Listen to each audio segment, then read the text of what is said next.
Ultra banners in Dragon Ball Legends are absolute garbage, and they just keep getting worse with every new unit release. Like, tell me the last time you looked at an Ultra banner and thought, oh yeah, I'm gonna get me that one. Guaranteed, you weren't, unless you were either preying on a falling star, or you're a Dragon Ball Legends YouTuber that's actually monetized. And I feel as if the Ultra banners aren't even being released as the main concept of what they're trying to be. Premium banners. And why do I say that? Well, take a look at the new ULTRA Kid Buu. They released a quick tease of the art for him a few days before his initial release, and I don't know, does something look off here? Yeah. Where's his animation? Some people literally saying they didn't even realize the video was a video until they actually took a second glance.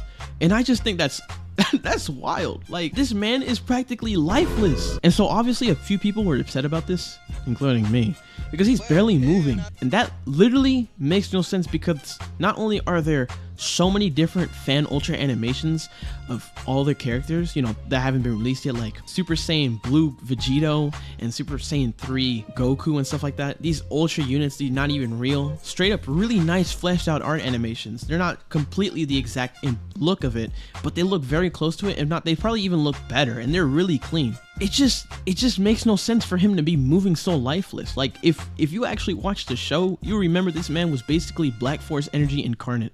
This man will literally move around like crazy. This man was smacking the hell out of Goku and Vegeta and laughing during all that. I knew the perk was fake, but I still ate it because I'm a gremlin. He would eat attacks. He would literally dance like a psycho. He would literally spin dash like he was Sonic or something. In fact, I honestly consider this to be one of the best fights in the show, to be honest. Like one of the best in the era. Like Dragon Ball Z, some of the peak fights has got to be one of them. This has got to be one of them on the top list. But you got this man looking like this. Be for real, Toshi. And some people were like, no, hold on. You don't understand yet. This is not the actual animation. It's just a preview. You know, it's a prototype. It's not gonna look like this when it comes out. And obviously, they're just teasing it. And honestly, at first, I thought that kind of makes sense, you know? A lot of, you know, sometimes they just want to get something out early. They're not completely ready yet, or maybe they don't want to show the full look of the animation until you actually go into the game and see it. You know, that makes sense. Maybe it's a better way to market it since we've always seen it. But it kind of made no sense at the same time, because, you know, every other Ultra unit release, a trailer has been showing the full art, all the animations, everything that it does, all the moves. And now we got, now we just got this. And obviously that take it aged like milk. I guess they just I guess they figured they weren't gonna care for this unit this time around, because, you know, the 5th anniversary coming through, and that's a pretty big anniversary, 5 years of the game being out. But I still think that's a really lame excuse to make the unit look like this.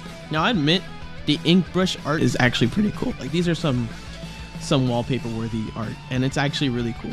Ink brush art is pretty cool in general, but like the animation itself is pretty bad, which is crazy, because it's just, you know, it's like zoom ins of the ink brush art, but somehow it ends up looking really bad. It's just better if it's just a static image. But if you look back at the other units, you know, this terrible animations compared to the last unit, compared to the Gogeta Blue unit, like, what? Like, I know not all Ultra unit animations are treated equally. Like, if you remember Hit's animation, a lot of people had an issue with it, how he was pretty lifeless. But, you know, at least there's a decent reason. Like, at first I was mad with his animation, but then I realized, like, bro, he's a professional assassin. He's supposed to be a cold, calculated menace. You know, that's who he is. You know, most assassins, they gotta regulate their breathing. They gotta stay on their toes so that they can properly dispose of their targets in a silent, deadly fashion. You know, that makes sense. But Kid Buu is not doing anything here. If you remember when Ultra units first came out, they were free-to-play units. 3 free-to-play units where you were required to grind in their correspondent event stories to get them, and then one specific part in the story to constantly grind them up to 14 stars. Not to mention, their stats and even certain abilities were higher up than that of LF units that were being released at that time. Now that's crazy. You telling me we get 3 units of the brand new highest rarity Ultra for free, along with the ability to max them out at 14 stars? For free? Nah, something's up. What y'all up to, Bandai Namco? And well, what would you know? That ended up being exactly true, because they were definitely up to something when they finally decided they were going to Summonable ultras. Yes, summonable ultras. By this point already, most people already ditched most of the free-to-play ultras for the new LFs that were being coming out. We're talking about Tag Super Saiyan Blue Goku and Vegeta, Adult Future Trunks, and then Super Saiyan Blue Evolution Vegeta. But now we got the all new Ultra Super Saiyan Gogeta. And man, man, this unit was an absolute menace. Bro gets 2 ults. He basically nukes anyone with those ults, and I'm talking about his blue cards, by the way, not the ult. And that also literally destroys all the cards the opponent had if it lands. On top of all that, his green card nullifies cover change, and his gauge. Let's say that if his gauge is up pretty high, you're not escaping, bro. And I remember this man just cleaning house on PvP. I think the worst part was also the fact that he was on the featured boost characters tab for months on end, bro. So not only was he broken already, but he was getting boosted and he was staying boosted. And most people would probably say something around the lines of, oh well, you know, he's the first of his kind. You know, he's summonable. We should just give, you know, them the benefit of no. Bad player, bad DBL player. Because the next unit would be worse. Restore Vanish every time you fill up his gauge, and it just kept going. I think for a bit it kind of died down, you know, like MUI and a few other LFs released, and they were the usual. They'd be pretty broken from the start. They end up becoming just normal strong, and then they get casted off to the side to make way for the new ones.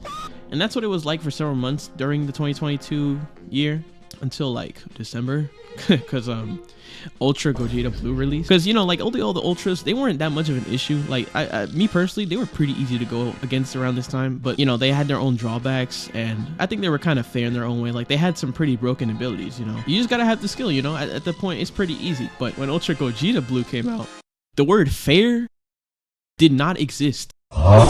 Bro has blast armor. Bro has a gauge that fills up when you hit him enough times, which allows him to automatically counter any yellow card or blue card you use. Not to mention, he heals up most of the damage you inflicted on him after filling up that gauge. And most of you already know that even if you have strike cards or an ult, which is one of the only ways to not activate his gauge at all, he destroys those cards for you. Oh, thank you. Thank you so much, Gogeta. Just what I needed.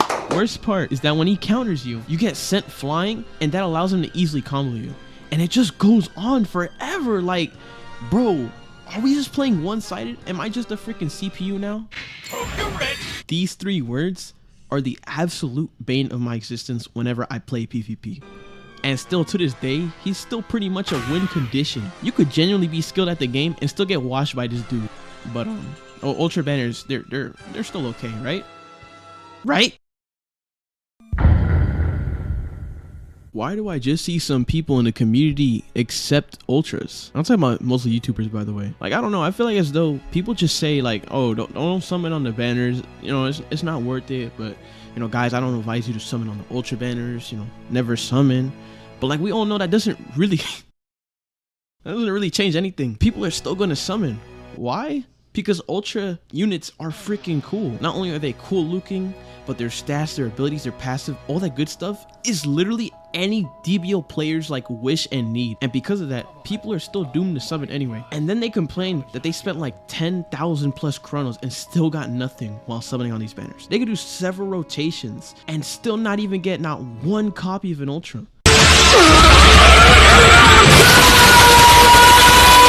And still somehow it's just good to make it a warning? Nah, bro, this game is straight up just pay to win at this point. And if you don't have it, well, guess you're out of luck. You won't be able to truly escape the meta for several months. The memes are kind of funny though, not gonna lie. I made sure to decrease the ultra rates this time around.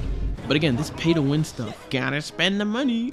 Yeah, let's show the kids the only way you could even fathom to reach high tiers and rankings and high rewards and all that good stuff is to go broke or go home. These kids are already getting exposed to microtransactions and other e-gambling shit in every other game that they play, and yet somehow it's not enough. What's the CVC on my mom's credit card again? I don't know. I thought I'd just say something like that. And then you got the YouTubers who literally just glorify it and ended up changing their mind or want to finally speak about how bad ultra banners and ultra units are after a year of this ultra garbage. Like, man, you're an entire like 365-day cycle behind. But hey, well, what do I know? I'm just your average DBL player. You know, I think Ultra Unit's got a lot of potential, to be honest. You know, I think if they rework the gacha system, you know, even lower the stats and abilities these guys have, you know, make it more fair, you know, I think they could actually have a place in the game. But like the power creep and the overall meta is so unbalanced, and it's gotten even worse throughout the months and months of these new releases. You know, I think it's really dumb. You know, I have 2 summonable ultras and they are absolutely broken. You know, Ultra Vegeta was broken when he first came out, and Ultra Goku Black was absolutely just busted. 3 freaking ults, guys. 3 freaking ults. But it's not fair to anyone else because they most likely didn't even acquire any of these ultras at all. There's people still like, bro, I haven't even gotten my first ultra from a banner yet, you know?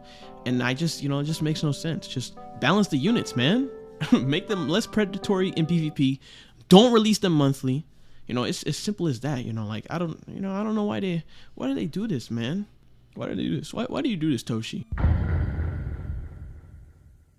Well, to tell you the truth, finish hay. We really just want you to spend all of your money. Sell your car, sell your house, sell anything remotely valuable to make up for the lack of cash you have to summon on our Ultra banners. It's not like you have anything better to do, like getting a job or anything like that. But hey, maybe if you got rid of that yee-ass haircut, you would finally get some bitches on your dick, and Shawty might let you... It's always money. It's money. It's money, money, money, money, money. You would think that they make so much money from these banners that they would fund enough money to make a better animation for Majin Buu.